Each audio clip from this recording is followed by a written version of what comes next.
Hello everybody, it's Current Cartoon TV coming to you with another Steven Universe review. I am your host, Outlaw, and I am joined by Red. Heyo. So, we got two new episodes this came out today, and the first episode is actually Bluebird, where in Bluebird is Steven questions the motives of a mysterious fusion that suddenly shows up to his house.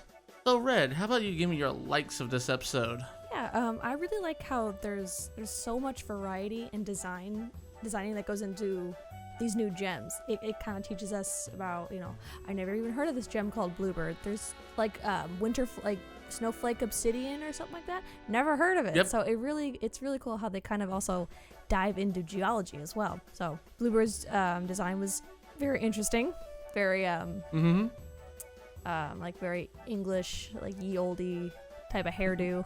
I also really like the different perspective of fusing. Usually you see fusions for, like Steven said, like love or friendship or protection or just survival.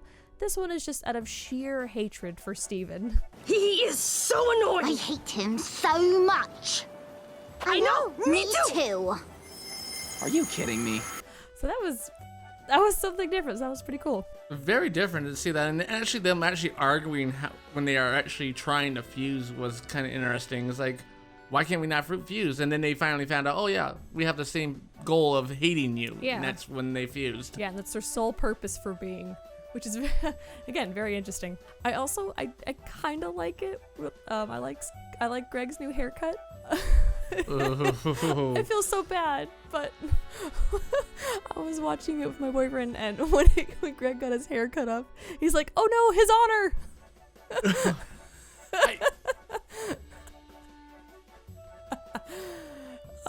I thought it was kind of funny. It was sad that he lost it, but there's also this theme of like accepting that you have enemies. You can't be liked by everybody, even though he tries to. But he at least acknowledges it that he can't be friends with everybody, and that's totally fine. What I actually liked about this is that the fact that the new fusion Bluebird, everybody knew who it was, really. It was actually Aquamarine and Ruby fused together. Yeah. But they played it off like, oh, that's no big deal and all that. It's like, okay, they know and all that. Yeah, and I feel like we even knew in like the previews when they were first teasing Steven Universe Future, everyone suspected that it was Eyeball and Aquamarine. Yeah. But the fact that Steven did try to actually accept that she might have changed, and the voice acting of Bluebird was so British. It was like awesome and all that. I don't know who the voice actor is on it, unfortunately. I don't. Yeah, it sounds familiar. It does sound so familiar and all that, but that was great. And then I'm liking the fact that the bathroom is now becoming a meeting room for the crystal gems. Like every time they have a problem, it's like, we gotta go to the bathroom. And even Greg is in there like brushing his hair and all that, and they just barge in like, hey, this is a meeting room now. It's like a secret room for them now to just go in there. This is at least the third time, I believe, that they all went in there just to have a little secret meeting about what's going on. Yeah, because there's no more room. So, and then the fact that we get to see Alexandrite come and play. When all three of them come out, see Bluebird actually attacking Steven, Garnet just grabs both Amethyst and Pearl on the shoulders and boom, and pounds her into the sand. Yeah, that was awesome, and especially with the smoke coming off of her too, like the big puff of angry smoke from her sides. So cool. I almost wanted to say that I'm hoping somebody goes out there and says Hulk smash when they do that, like a little meme or something like that. So, Red, do you have any dislikes of this episode? I mean, I kind of do. It wasn't a terrible episode, but it wasn't spectacular. It was okay. What it seems like it's going with this new season, it doesn't seem like there's a big overarch plot like what we had with the diamonds and trying to figure out that whole thing. But now that that's solved, it's like, what's left to do? So it just seems like very incredibly slow build up, and there's really not much mystery anymore. So everything it seems like a little bit of a filler, but there are bits and pieces, like with Steven's anger, again, him coming to terms with his mother's mistakes. And what I didn't like about this is the fact that the gems were actually really super cool about this whole situation with Bluebird and all that. Even though they knew it was Aquamarine and Ruby, and even though they actually saw Bluebird actually prank Steven right in front of them, it's like, okay, Steven just mentioned that all these pranks, which they were actually harmless pranks, honestly, like not really good pranks. But even then, it's like, come on, guys. It's like this is still like bullying one way or another. And the only thing else I don't like is Greg losing his hair. It's like, come on, that is his like symbol. It's like he's that cool dad with the cool hair and all that. I really wonder what they're gonna do with him now with the shorter hair and all that. Is he gonna get like buzzed down to like nothing? Oh, I hope not. It kind of goes along with the theme of, we're all changing, and that includes Greg. Yeah. Honestly, it does. Yeah. So, Red, what is your rating of this episode? I'm gonna give this like a 3 out of 5. It was a good episode, but it just wasn't a wow episode. And I'm gonna have to give this just a 3 out of 5. It wasn't the best episode, but definitely not the worst. So hopefully we get to see Bluebird down the road, but we'll have to wait to see. Let's go ahead and go into our next episode of a special episode, where in this episode is Rainbow Quartz 2.0 promises to hang out with Onion the same day that Sunstone schedules a home safety Geminar. How can Steven be at two places as two fusions at one time? So Red, how about you give me your likes of this episode? First off, I love seeing all the different fusions that we haven't seen in a while. We haven't seen, of course, Rainbow Quartz 2.0 and Sunstone. So that was really cool to see. Onion is an enigma. He doesn't age, and he acts like a serial killer or a psychopath, like on the rise. Like, oh, Pearl's like, oh, where'd you get this nice bag of hair from? Or the sign that says never leave. Like, he is terrifying. He is a terrifying child. We never see what that bag of hair really is and all that, but we all could presume Steven's hair. Yeah, and the voodoo doll. It's weird because I enjoy it, but because I also listen to a lot of true crime podcasts, I'm like, I could see that person doing this.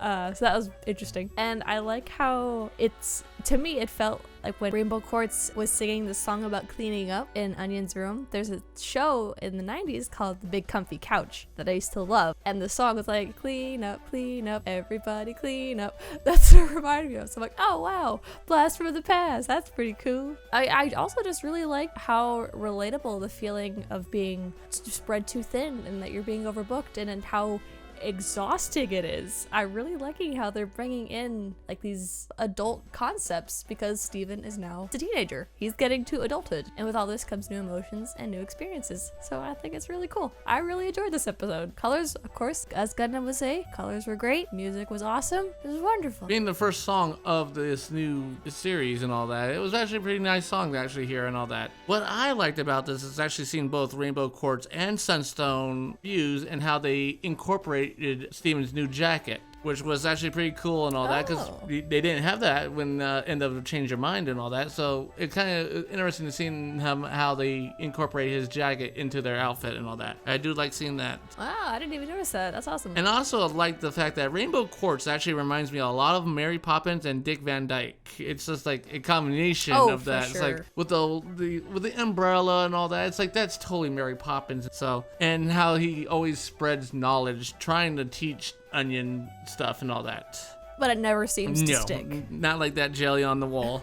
Anyways, and I do like how Sunstone was being cool and the responsible teacher, teaching lessons about home safety around the house. That's kind of their shtick. Yeah, and it's like, okay, that's kind of interesting and all that. And I do like the callback to the commercial that Steven made in the previous episode. That's pretty much all I like about this episode. What are your dislikes, Red? I really didn't have any major dislikes. I mean, at Sunstone, it's not my personal favorite. The lessons like turning to the fourth wall or turning to the viewer and be like, always like look both ways before crossing the street. Like, I don't know. Like, it's cool that they do that, but to me it feels a little patronizing. But it also could be satirical. But I really don't have any major complaints about it. Well, one of my complaints is Onion seriously has a problem. He's a stalker. That's never gonna change. Onion is always gonna be a problem. First, he had a doll of Steven in the corner of the room, the bag of hair, the ransom notes before Steven was leaving to go to meet Garnet to be Sunstone. I was like, ugh. And then when he leads all the gems off the cliff, they're just like straight as a board. They just follow. Yes, it was like, what? Why? It's so so good. But it was bound to happen that this became a Beach City episode. It was no moving of the storyline at all. And I really don't think this is actually a canon episode. It seemed like it was actually like a fourth wall breaking, because even at the end of the episode, you actually see the whole video being paused, and there's Sunstone like, don't be like a Steven. Make sure you make time for yourself. Yeah. You didn't like that? Pulled me out of the episode. The minute you saw the pause, I was like, wait, this didn't really happen? Was this just like a little play and all that? So no movement of this overall story of this arc of this season and all that, but it was bound to happen that we were going to get a Beach City episode, so I'm glad we got it early and all that. So Red, what do you give this? You know, I'm torn between like a 3 and a 4, but I think I'm going to have to say a 4. I actually enjoyed this one a little bit more than the last episode. It was cool nostalgia seeing like the Mary Poppins reference or the big comfy couch. Like, I don't know. I just like it. I'm going to actually go the opposite way. I'm going to go with a 2 out of 5. Jeez, what the heck? It was okay, Hater? but honestly, it always felt out of place and all that for me. It felt like Steven was out of place and out of like control of the situation, which I guess that is what the overall meaning of it was. But that's like every episode now. Steven's out of control. He's a teenager. He felt like it looked like he was way out of control. Like he couldn't even control any situation in this at all. Thank you guys once again for listening to our review of Steven Universe Future. Like, subscribe to our channel, and turn on those notifications to actually get the up-to-date reviews of Steven Universe. Also, we also have our Facebook, Patreon, and Twitter page, and also our website at www.currentcartoontv.com. And Red, you also have some links for us too, don't you? I do. I have a cosplay page on Facebook I'm at Perfectly Red Cosplay, and I'm also on Instagram at Perfectly Red. Once again, thank you guys again. Good night. Thanks, guys. Bye.